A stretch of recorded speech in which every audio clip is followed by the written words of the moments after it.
Hello, this is Reverend Don Lewis, and welcome to another week of Living the Wiccan Life. In this episode, we bring you interviews with Dianic High Priestess, author and musician Ruth Barrett, and with the great Amber Kay and Azrael Aaron Kay of Ardentane. Hello, this is Reverend Don Lewis, and we're still at PantheaCon, and we're here with Ruth Barrett. Welcome. Thank you. Thank you. And are you enjoying PantheaCon? I'm having a great time. I'm really tired, which is from having a good time. Yeah. I believe you're merchanting or Merchanting, helping to merchant. I'm running a booth. I'm having a concert in a few hours and have a workshop in the morning. So you're having a very busy day. Very busy day, yes. Well, thank you very much for taking some time out to talk to us. My pleasure. And for our viewers who may not know anything, because some of our viewers are pagan, some are not, would you perhaps talk a little bit about what you do? Sure. And then we'll talk about how they could contact you to learn more. Sure. Let's see. A little bit like background kind Whatever of thing, you would like to talk about. where I fit in the scheme of things. Sure. I'm a Dianic ordained High Priestess. I was ordained by Z Budapest to take over her LA ministry in 1981. That's wonderful. And that was in Los Angeles, and I served the LA women's community for 20 years, and then I relocated to the Midwest in 2000 and formed a national Dianic women's organization called Temple of Diana, which, if people want to look that up, it's online. Oh, do you know the URL offhand? www.templeofdiana.org. Excellent. That will appear in letters at the bottom of your screen. And the other part of, so I've been a teacher, especially around ritual and women's magic specifically. That's the area of my work. And then I've been involved in pagan music I'm one of the handful of early pagan musicians that had out pagan music, starting in I think 1981 was my first recording. I've actually have 10. I just released my 10th project, Garden of Mysteries, and so I'm still standing. That's wonderful. Congratulations. Thank you. I think a lot of people in the wider world are only just beginning to become aware of pagan music. And for anyone who's watching, I would highly recommend that you learn more about it. And if someone wanted to acquire Garden of Mysteries, how would they do that? I have a website. It's distributed other places, but easily. I'm www.dancingtreemusic.com. Dancingtreemusic.com. Right, and I have been. I've always done my own stuff. I've always, been responsible for creating my own products, and so I wouldn't have to answer to anybody. That's wonderful. And very hard to do. Well, yeah. Yeah. Okay. It takes a lot of skill to do that. It does. It does. I want to ask you, and please pardon me for being just a little disorganized, but the day has been that way. No problem. For those of our viewers who are not familiar with Dianic Wicca, could you speak to that? Sure, absolutely. Yes. I assumed that would be a question you would ask. There's a lot of misunderstanding about what Dianic is, which is always a sad thing for me. But if you don't know and you hear rumors or you assume, part of the assumption is that if it's a women-only or goddess-centered tradition, that somehow it's against men, and that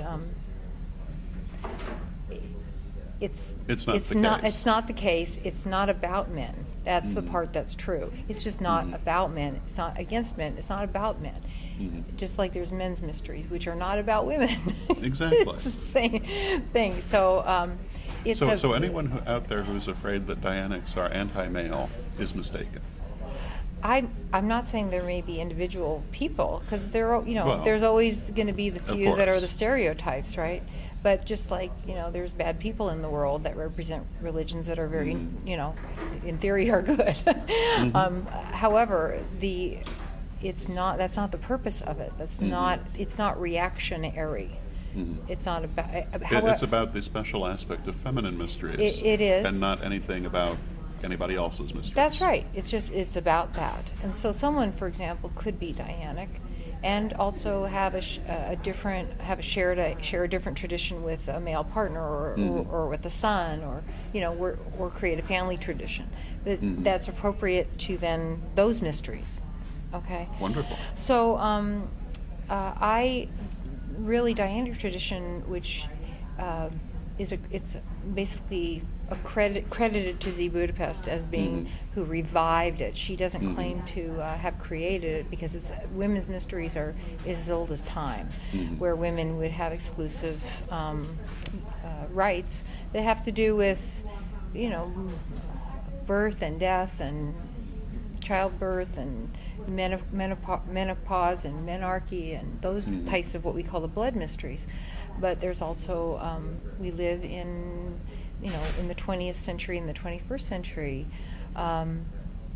Basically, this tradition evolved to include also the fact that as a woman, I live in a culture that is male dominated, that has big aspects of woman hating involved. So it impacts my life, and so it's not, we don't live in a vacuum. We're influenced by the culture we live in, and so part of the tradition that's perhaps different from ancient times is that we also have to deal with the fact that how do we heal ourselves from the effects of the dominant culture. And of course that's not exclusive to a feminist tradition, because patriarchy hurts men as in addition to hurting women. But we deal with our issues around it. Yes. Okay. There's other feminist traditions that have men and women, like reclaiming. Yes. So we celebrate what we call women's mysteries, which are the rites that have to do with our transitions, be they physical, emotional, psychic.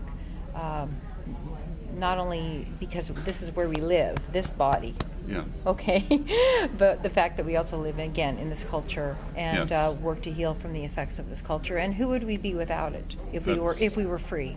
If we were free of that enculturation.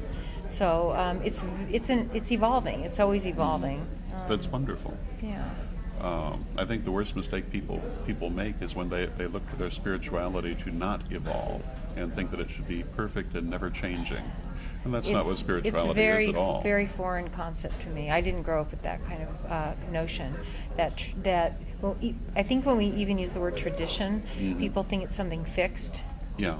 As though it's set in some kind of thing. Idea. And that's never been my concept. That we live in the world we live in. We have to make it relevant. So everything that happens to us, we have to filter through the context of our lives, and therefore our spirituality must evolve to meet the challenges of today, whatever the today is. And tomorrow as well. And tomorrow, when we get there, when we get there. When the next moment arrives. So it's not about recreating something supposedly ancient. The only thing that I could say is that what connects us to our ancient foremothers, our ancestors, is this piece here is consistent. Absolutely. And the rest of it is history or herstory, or however you want to talk about that. Yeah. The changing world. Right. You said you have a concert tonight. Yes. And obviously our viewers will not be able to attend that concert. Yes. But where will you be performing in the future that people can come and see you? Oh my goodness. I'm planning on doing more types of, concerts, various places. I kind of go where I apply to go to, and I'm involved with the Michigan Women's Music Festival, which happens every August. There's anywhere from very famous festival. 4,000 to 6,000 to 10,000 women who come to that. I'm involved with that every year. Our organization does a wonderful gathering in the fall called Daughters of Diana Gathering, and but women can find out about that through our website. There's no consistent place I could tell you about. It's just wherever. But I have my new recording, Garden of Mysteries, I'm very excited about. Well, I hope that our viewers will run right out and buy that. Thank you. and that they will support you in your concerts when Thank they do you. do happen to be there. Thank you. And thank you so much for taking this time with us. I appreciate we really appreciate it. I forgot to mention something important. Please do. I have a book. That's very important. I have a book. It's called Women's Rights, Women's Mysteries, Intuitive Ritual Creation. And Llewellyn published it this last year. And if Actually, I've heard good things about this book. It's gotten rave reviews, and it's a book that women can use for creating our own rites of passage and facilitating them. I address issues that have just never been in print before with regards to our tradition. That's wonderful. And men can also use the book as a ritual making guide, absolutely, because it's not a cookbook. It doesn't tell you, you do this, you do this, you do this. That's very important. Yeah, it's actually about how to retrieve the information that's authentic and shape it into something, a meaningful experience. That's wonderful. Yeah. I'm very glad you thought to mention that. Thank you. And I hope that we have a chance to interview you again in the future. My pleasure. I'd love to. And thank you very much. Thank you. All right. Thanks. I hope that you enjoyed our interview with Ruth Barrett, and that you'll join us again for part 2 of our episode and our interview with Amber Kay and Azrael Aaron Kay. Hello, this is Reverend Don Lewis, and I'm very pleased to announce the publication in paperback of Witch School's Lessons for the First Degree. Available now for pre-order from witchschool.com and coming soon to a bookstore near you, together with Lessons for the Second Degree